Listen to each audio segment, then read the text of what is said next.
Welcome to Rideability!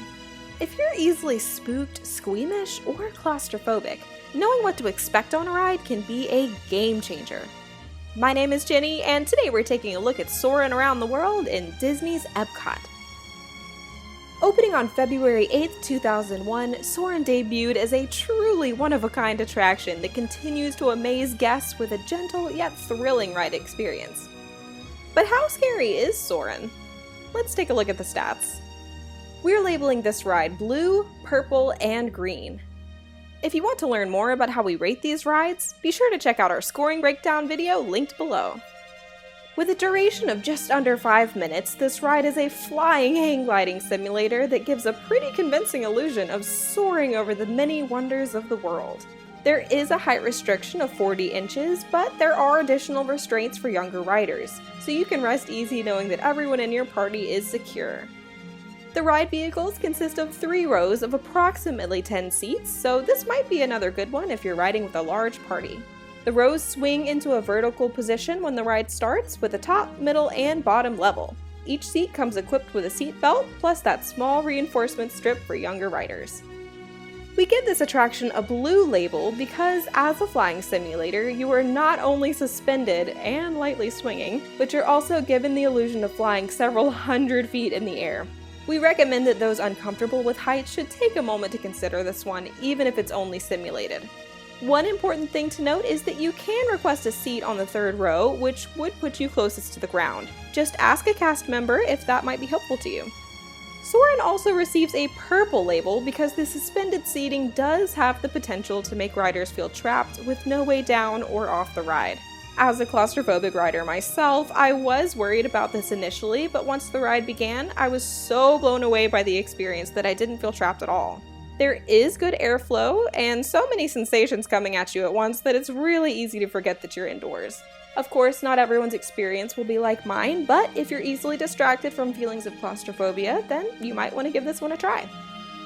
Finally, we've given this attraction a green label for its propensity to cause motion sickness. We took a poll on the fabulous Facebook group Talk Disney to Us and reached the consensus that while many ride Soarin' with no problem, some definitely have a less than pleasant experience.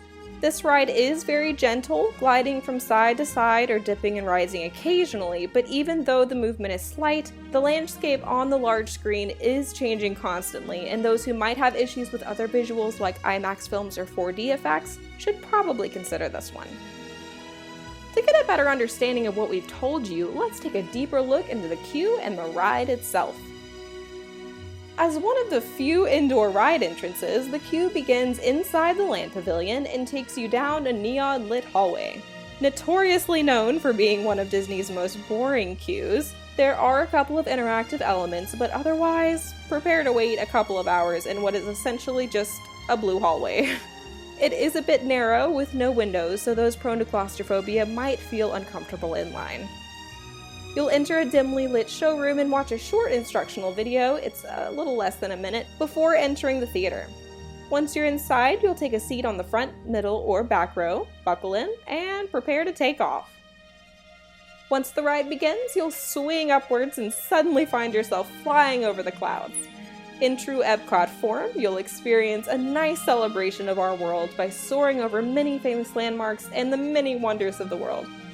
That's pretty much all there is to this ride, but it truly is a breathtaking experience. You're breathtaking! Just a heads up for anyone not too keen on loud noises, you do get pretty close to some fireworks during the finale, but they aren't supposed to be scary, just a little loud. So as a recap, we've given Soarin' Around the World at Disney's Epcot a blue label for the vertical seating arrangement and the sensation of flying hundreds of feet off the ground, a purple label for the suspended ride vehicles and their potential to make some riders feel trapped, and finally we've given Soarin' a green label for the potential for motion sickness. While we hope our video has been helpful, everyone's riding experience is a little bit different and only you can make the decision to ride or not to ride. We just hope our videos can help you be prepared and enjoy your time in the park as much as possible. So what do you think about Soarin' Around the World? We'd love to hear your thoughts or requests in the comments section, so let us know. If we missed anything, you could really be helping someone else out by commenting about your experiences, especially if they differ from ours. Please don't forget to like and subscribe for more Rideability content, and we hope to see you in the next one. See you there!